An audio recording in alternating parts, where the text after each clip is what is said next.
Hello dear students, welcome to my YouTube class. तो बच्चों, आज की क्लास में हम बात करेंगे how small are these particles of matter, कि किस तरीके से जो मैटर के पार्टिकल्स होते हैं वो बहुत स्मॉल होते हैं। जो मैटर के पार्टिकल्स होते हैं वो किस तरीके से बहुत छोटे छोटे होते हैं, इस चीज़ को हम डिस्कस करेंगे थ्रू द एक्टिविटी के थ्रू हम देखेंगे। तो जैसा कि प्रीवियस एक्टिविटी हमने आपको बताया था कि matter is made up of particles. जो मैटर होते हैं वो पार्टिकल से मिलकर बने होते हैं, ठीक है। जिसमें एक्टिविटी 1.1 हमने डिस्कस किया था, जो कि आपके एनसीईआरटी में हुआ है, दिया गया है। हमने एग्जाम्पल भी लिया था उसमें, ठीक है। बीकर में वाटर, उसके बाद सॉल्ट या फिर शुगर हम यूज कर सकते हैं, ठीक है। तो आज के इस वीडियो में हम बात करेंगे कि किस तरीके से मैटर के जो पार्टिकल्स होते हैं वो बहुत छोटे होते हैं, इसको हम किस तरीके से समझेंगे। तो स्क्रीन पे जैसा कि आप देख रहे हो एक्टिविटी 1.2, जो कि एनसीईआरटी में भी है। तो अगर हम बात करें एक्टिविटी 1.2 को, तो देखिए सबसे पहले हमें करना क्या होगा कि सबसे पहले हमें 2 to 3 crystals of potassium permanganate लेना होगा। देखो बच्चों, यहाँ पे एक नया कंपाउंड आप देख रहे हो, दैट इज़ पोटेशियम परमैंगनेट।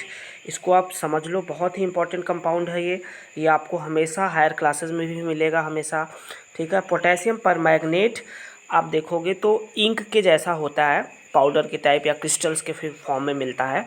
इसका जो केमिकल फार्मूला होता है वो होता है KMnO4। के कैपिटल होगा, एम कैपिटल होगा, एन स्मॉल होगा, ओ कैपिटल होगा और 4 यहाँ पे सब्सक्रिप्ट होगा।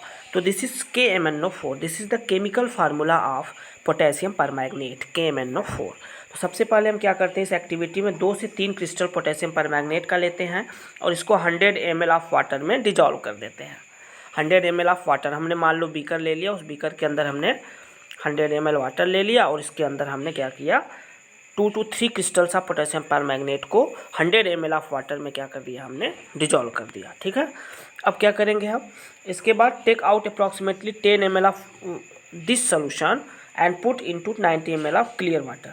फिर हम क्या करेंगे, जो हमने पहला सोल्यूशन बनाया है बीकर में, ठीक है, इस सोल्यूशन का 10 ml हम फिर से निकालेंगे और दूसरे वाले बीकर में कितना लेंगे हम वाटर, 90 ml लेंगे, ठीक है। और 90 ml क्लियर वाटर लेंगे और इस क्लियर वाटर में फिर से 10 ml इसमें से निकालकर, फर्स्ट बीकर में से सेकेंड बीकर में हम 10 ml सोल्यूशन को डालेंगे।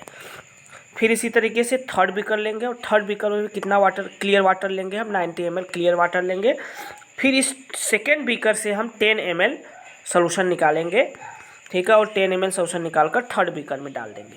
फिर हम क्या कर सकते हैं, एक फोर्थ बीकर अगर हम ले रहे हैं तो इस फोर्थ बीकर में भी हम कितना क्लियर वाटर लेंगे, 90 ml क्लियर वाटर लेंगे और इस थर्ड बीकर से 10 ml सोल्यूशन निकालकर इस फोर्थ बीकर में डाल देंगे।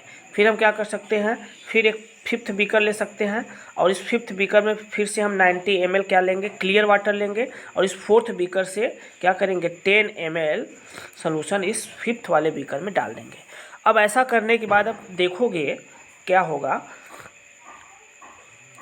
कीप डाइल्यूटिंग द सोल्यूशन, धीरे धीरे क्या होता है, सोल्यूशन डाइल्यूट होता जाएगा। कहने का मतलब फिफ्थ बीकर में जो पोटेशियम परमैंगनेट का कलर होगा, देखो बच्चों जनरली पोटेशियम परमैंगनेट को जब आप वाटर में डिजॉल्व करोगे तो बहुत ही सुंदर सा, बहुत ही अच्छा सा कलर दिखाई देता है, पिंकिश या फिर पिंक कलर, थोड़ा डार्क पिंक कलर होता है, ठीक है, या पर्पल कलर हम कह सकते हैं, थोड़ा डार्क पर्पल कलर का सोल्यूशन दिखाई देता है जो दिखने में बहुत अच्छा लगता है।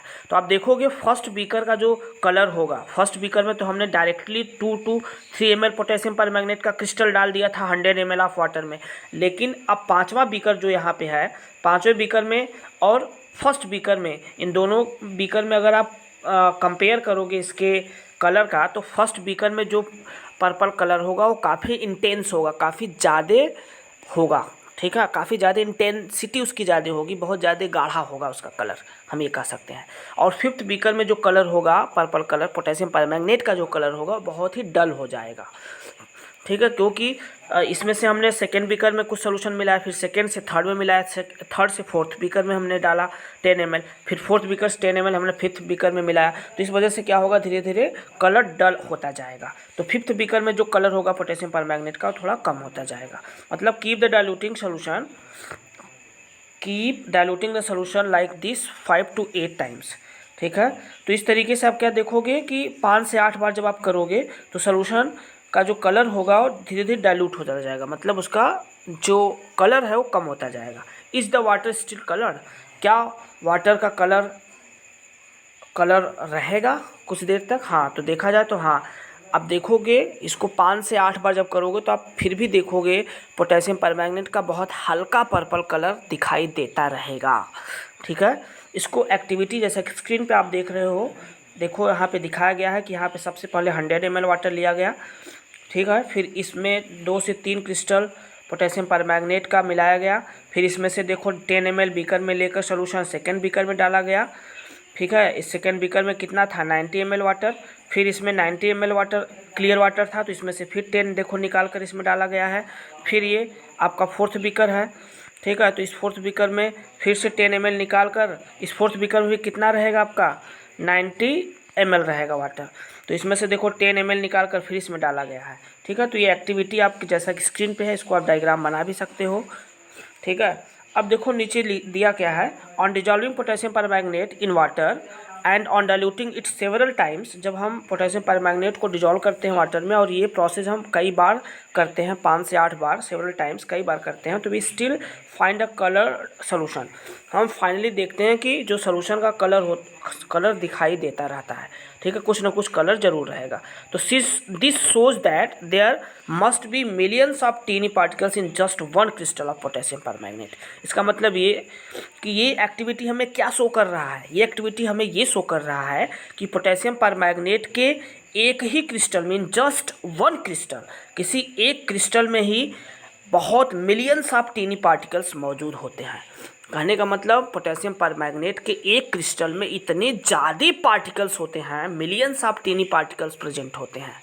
इसी वजह से हम कई बार ये प्रोसेस अप्लाई करने के बाद, 5 से 8 बार प्रोसेस करने के बाद भी हम क्या देख रहे हैं, लास्ट बीकर में कुछ न कुछ कलर हमें दिखाई देता जा रहा है। ठीक। अगर आप ध्यान से देखो तो इस बीकर में देखो इंटेंस कलर है थोड़ा, इसमें थोड़ा डल हो गया, इसमें और डल हो गया, इसमें थोड़ा और डल हो गया, नेक्स्ट बीकर में और डल हो जाएगा। इस तरीके से कलर थोड़ा डल होता जाएगा, लेकिन जो पर्पल कलर है वो दिखाई देता रहेगा। इसका मतलब वन क्रिस्टल ऑफ वाटर में बहुत सारे टीनी पार्टिकल्स मौजूद होते हैं, which keeps on dividing themselves into smaller and smaller particles. इसका मतलब ये हुआ कि ये जो पार्टिकल्स होते हैं पोटेशियम, जो मैटर के पार्टिकल्स होते हैं, यहाँ पे मैटर देखो क्या लिया गया था इस एक्टिविटी में, मैटर क्या था KMnO4, मैटर क्या था KMnO4, that is potassium permanganate.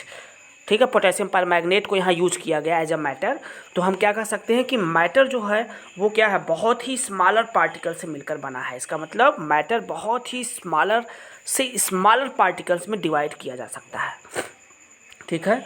तो ऑब्जर्वेशंस में जैसा कि this experiment shows that just a few crystals of potassium permanganate can colour a large volume of water, एक छोटा सा क्रिस्टल जो है पोटेशियम परमैंगनेट का वो लार्ज वॉल्यूम ऑफ वाटर को कलर्ड कर दे रहा है। ठीक है। So we can conclude that there must be millions of tiny particles in just of one crystals of potassium permanganate which keep on dividing themselves into smaller and smaller particles। इसका मतलब हमने क्या बताया कि जो मिलियंस, जो एक crystal of potassium permanganate में बहुत मिलियंस ऑफ पार्टिकल्स मौजूद होते हैं, विच कीप्स ऑन डिवाइडिंग, जब इसको हम कई बार प्रोसेस करते जाते हैं, कई बार डिवाइड करते जाते हैं, into smaller and smaller particles में कन्वर्ट होता जाता है। ठीक है। मतलब वो पोटेशियम परमैंगनेट का जो क्रिस्टल है वो बार बार वाटर में मिलता जा रहा है। ठीक है। थोड़ा बहुत पर्पल कलर दिखाई देता जाएगा, लेकिन ये प्रोसेस बहुत ज़्यादा नहीं, कम से कम 5 से 8 बार तक आप करोगे, 10 बार तक तो चलेगा। लेकिन बहुत ज़्यादा आप कर दोगे आफ्टर 10 टाइम्स तो थोड़ा कलर बहुत कम दिखाई देगा। हो सकता है बहुत ज़्यादा बार करने के बाद फिर पर्पल कलर बिल्कुल ना दिखाई दे। लेकिन ये प्रोसेस कितनी बार, ज़्यादा से ज़्यादा 5 से 8 बार करना है। अब देखो बच्चों, नेक्स्ट टॉपिक हम बात करते हैं characteristics of particle of matter. बहुत ही इंपॉर्टेंट टॉपिक है बच्चों ये, this is most important topic. कई बार ये क्वेश्चन पूछा भी जा चुका है कि मैटर के पार्टिकल्स जो होते हैं, ठीक है, उनके क्या कैरेक्टरिस्टिक्स हैं। तो there are 3 characteristics in your NCERT book, तो आई विल डिस्कस। ठीक है। अब इन सारे कैरेक्टरिस्टिक्स को हम डिस्कस करेंगे।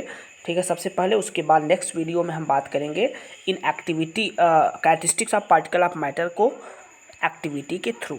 तो जो मैटर के पार्टिकल्स उनके क्या क्या कैरेक्टरिस्टिक्स हैं। देखो बच्चों, सबसे पहला कैरेक्टरिस्टिक्स क्या है कि पार्टिकल्स ऑफ मैटर, जो मैटर के पार्टिकल्स होते हैं, हैव स्पेस बिटवीन देम, उनके बीच में स्पेस होता है। ये बात सही है, जैसा कि एक्टिविटी 1.1 में ये पता चल रहा था।